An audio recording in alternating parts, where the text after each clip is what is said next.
আমার হাজবেন্ডের ভয়ে বেশিরভাগ এগুলাতে আসা হয় না। আপনার স্বামী কি করেন? উনি ব্যবসা করেন। আপনার অবস্থা মোটামুটি ভালো, আলহামদুলিল্লাহ। জি ভালো।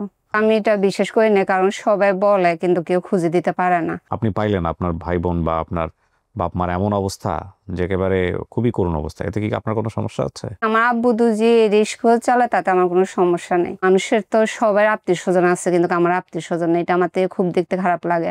আমি আসলে আমার পরিবারকে খুঁজবো, বর্তমান তো নড়ে চলে যাবে, আর কি দরকার খুঁজে, তাহলে এখানে না আসাটাই ভালো।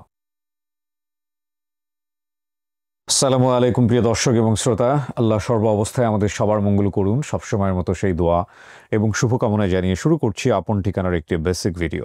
যারা এই ভিডিওটি এই মুহূর্তে দেখছেন তাদের সবার প্রতি আমাদের বিনীত অনুরোধ থাকছে ভিডিওটি নিয়ে আপনারা কাজ করবেন, এবং পাশাপাশি যদি আপনার পরিচিত এরকম কেউ থেকে থাকে যিনি পরিবারের খোঁজ করছেন লম্বা সময় ধরে পরিবারের বাইরে, কিংবা আপনি নিজেই যদি সেই ব্যক্তিটি হয়ে থাকেন, আমাদের পেজে এসে ইনবক্সে আপনি আপনার ফোন নাম্বার সহ যোগাযোগ করুন, কিংবা আপনি চাইলে আমাদেরকে ফোন দিতে পারেন। আমাদের ফোন নাম্বার এবং ইমেইল অ্যাড্রেস সেটা কিন্তু ভিডিওর কোণাতে সবসময় দেয়া থাকে, এই ভিডিওতেও রয়েছে। সো আজকে যিনি আমার সঙ্গে রয়েছেন বেশ কিছু ওনার মনে আছে, আমরা একটু জানার চেষ্টা করবো যে ঘটনা কি হয়েছিল। আপনার নাম কি? রিনা। রিনাটা কি বাবা মায়ের দেয়া নাম? জি, বাবা মারটা রিনা, আর যারা আমাকে পাইছে ওরা মনে রাখছে। তো নাম চেঞ্জ হয়নি আপনার? জি না। ওকে, সো রিনা, আপনার মায়ের নাম কি ছিল? ফাতেমা। ফাতেমা। বাবার নাম? মিয়া ছিল, মানে মিয়া নামে ডাকতো অনেকে, সবাই মিয়া নামে ডাকতো অনেকে। আচ্ছা, বোনের নাম? এক বোনের নাম পাহিনুর, একজনের নাম কোহিনুর। একজনের নাম হচ্ছে ফাহিনুর আর একজনের নাম হচ্ছে কোহিনুর। ভাই ছিল একটা, কিন্তু তার নাম মনে নেই। আপনার ঠিকানা কোথায় আপনার মনে আছে বলেন তো? বাংলা বাজার গুঙ্গার হাটের এখানে। বাংলা বাজার গুঙ্গার হাট? জি। বাংলা বাজার গুঙ্গার হাটের কোথায়, জেলা কোথায়? ভোলা তো এখানে লিখেছেন। হ্যাঁ, বাংলা বাজার বলতো। ভোলা বাংলা বাজার বলতো। জি। আপনার খালার নাম কি? শুধু একজনের নাম মনে আছে, ছোট যে, ওনের নাম জহুরা। আচ্ছা, ঠিক আছে। তো কি হয়েছে আমাকে একটু বলেন তো, ঘটনাটা একবার প্রথম থেকে বলেন। আব্বু একটু মাথায় সমস্যা ছিল। আম্মু বলছিল যে, শুনছি আমার মামারা বলতো যে আব্বুকে কোনো একটা কিছু খাওয়াই দেওয়া হয়েছে, এজন্য আব্বুর মাথায় সমস্যা হয়েছে। তো আমার আব্বুকে ডাকার জন্য গেলে আমার আব্বু আমাদেরকে দেখলে ভয় পাইতো। আপনাদেরকে দেখে? হ্যাঁ, আমাদেরকে দেখলে ভয় পাইতো। আমার ভাই বোন সবগুলা যখন আম্মু নিয়ে দিত তখন ভয় পাইতো। তো যখন আব্বু চিনতেছে না, আমার আম্মু আমাদেরকে নিয়ে আমার নানা বাড়িতে গেছে, বাংলা বাজার যেটাকে বলে, এটা আমার নানা বাড়ির এখানে। তো ওখানে থেকে আমার খালা দেখতেছে যে আমার আম্মু আমাদেরকে নিয়ে চলতে পারতেছে না। আমার খালা আরেকটা ঢাকা থাকে, অন্যের ওইখানে নিয়ে গেছে। নিয়ে যাওয়ার পর আমার আম্মুকে কোনো একটা কাজের জন্য আমার ভাই ছোটটা বোন পাহিনুরকে নিয়ে আর ভাইকে নিয়ে আমার আম্মু বের হয়েছিল। তো আমার হঠাৎ ঘুম ভাঙার পর আম্মুকে যখন দেখতেছি না, আমি কান্না করতে করতে আম্মুকে খোঁজার জন্য গেছিলাম। তো এখানে খোঁজার জন্য গেছি, পাইতেছি না। একটা মহিলা বলতেছে তুমি কোথায় যাবা? তা আমি বলছি যে আমি বাড়িতে যাব, যে বাড়িতে আমার আম্মু চলে গেছে, বাড়িতে যাব। তো বলছে বাড়ি কোথায়? আমি বলছি যে বাংলা বাজার। বাংলা বাজার? হ্যাঁ। তো বলছে তুমি কিসে যাও তোমাদের বাড়িতে? আমি বলছি যে লঞ্চে করে যাই। তো উনি আমাকে নিয়ে গেছে। আমাদের যেখানে আমার আম্মু থাকে, খালামুনিরা থাকে, ওখানে থেকে অতটা দূর না, মানে লঞ্চ ঘাটটা অনেক কাছে।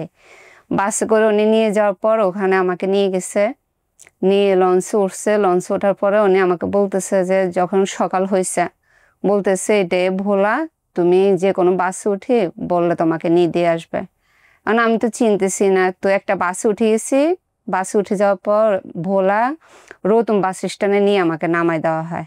তো ওখান থেকে নামার পরে একটা বাড়িতে গেছি, ওখানে চিনতেছি না। উনিদের ওখানে কান্না করতেছি, ওনারা জিজ্ঞেস করতেছে যে কোত্থেকে আসছে। আমি বলছি যে আমি ঢাকার থেকে আসছি, আমার আম্মুর থেকে হারায় গেছে। তো ওখান থেকে আমাকে ভোলা যখন বাস স্ট্যান্ড নামায় দেওয়া হয়, মেম্বারের বাড়ি, মানে আমি হারিয়ে যাওয়ার পরে যাদের বাড়িতে ওঠে ভোলাতে? জি, ভোলা মেম্বারের বাড়িতে আপনাদেরকে নামায় দেওয়া হয়? ওখানে নামায় দেওয়া হয়। তো ওখান থেকে আমি হাঁটতে ওই বাড়িতে ঢুকছি। মেম্বার যাকে বলে, আমি নানা ডাকি যাকে, উনিকে। তো উনিকে বলার পরে উনিরা এগুলা নিয়ে এতটা মানে গ্রাহ্য করে। ওনাকে বলেন নাই যে আমার বাড়ি গুঙ্গার হাট, আমার বাড়ি বাংলা বাজার? হ্যাঁ বলছি, ওনাদেরকে সবকিছু বলা হয়েছে, কিন্তু ওনারা আমাকে কখনো খোঁজার জন্য কিংবা কোনো কিছু বলার জন্য এতটা হেল্প করে নাই।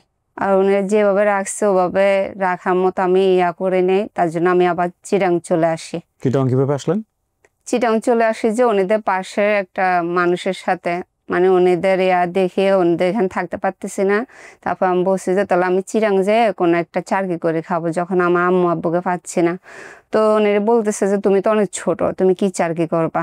তো চিরাং আসার পরে একটা আন্টির বাসায় ছিলাম, ওখানে কিছুদিন ওনাদের মেয়ের মতোই রাখছে ওনাদের সাথে। রাখার পরে ওইখান থেকে আবার রীতা যে বলে উনির সাথে পরিচয় হয়, যার সাথে আসছি আমি, উনির সাথে পরিচয় হয়। উনির মাধ্যমে উনির কাছে আমি মেয়ের মতো বোন ডাকি, কিন্তু উনির কাছে মেয়ের মতোই বড় হই। বড় হওয়ার পর উনির কাছে থাকে, বিয়ে শাদী হয়, আমার 2টা বাবু হয়, দুটোটাই ছেলে। একটা এখন 7 বছর আর একটা 16 বছর চলতেছে। আপনার স্বামী কি করেন? উনি ব্যবসা করে মাছের। ব্যবসা। আপনার এই যে ডান পাশের যে কাটা দাগটা, এটা কি অ্যাক্সিডেন্টে ছোটবেলা থেকে ছিল না? তার মানে এটা কিসের অ্যাক্সিডেন্ট ছিল? এটা গাড়ি অ্যাক্সিডেন্টে, কার অ্যাক্সিডেন্টে বিয়ে খেতে যাওয়ার সময় কার অ্যাক্সিডেন্ট করে। তার মানে পরিণত বয়সে গিয়ে এটা হয়েছে। ওকে, তো আপনি আমার এই অনুষ্ঠানের খোঁজ পেলেন কিভাবে? আমার আপু সবসময় আপনার অনুষ্ঠান দেখে। আমাকে অনেকবার বলা হয়েছে, আমার বাবু বড়টা হওয়ার আগেও বলা হয়েছে যে এরকম এরকম সমস্যা হলে আমি তোমাকে খুঁজে দিব। তো আমি এটা বিশ্বাস করি না, কারণ সবাই বলে কিন্তু কেউ খুঁজে দিতে পারে না।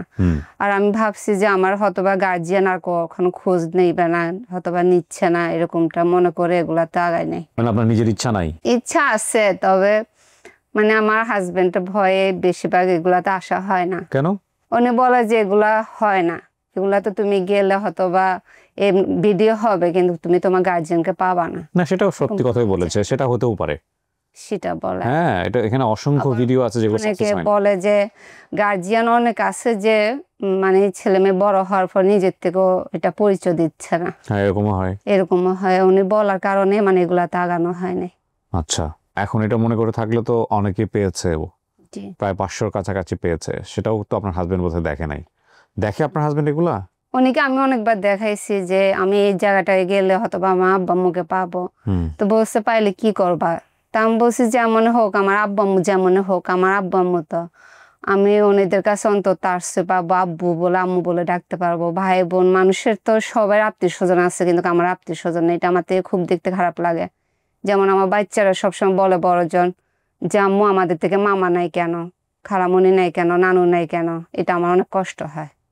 বাড়ি ঘরে কিছু কি মনে আছে?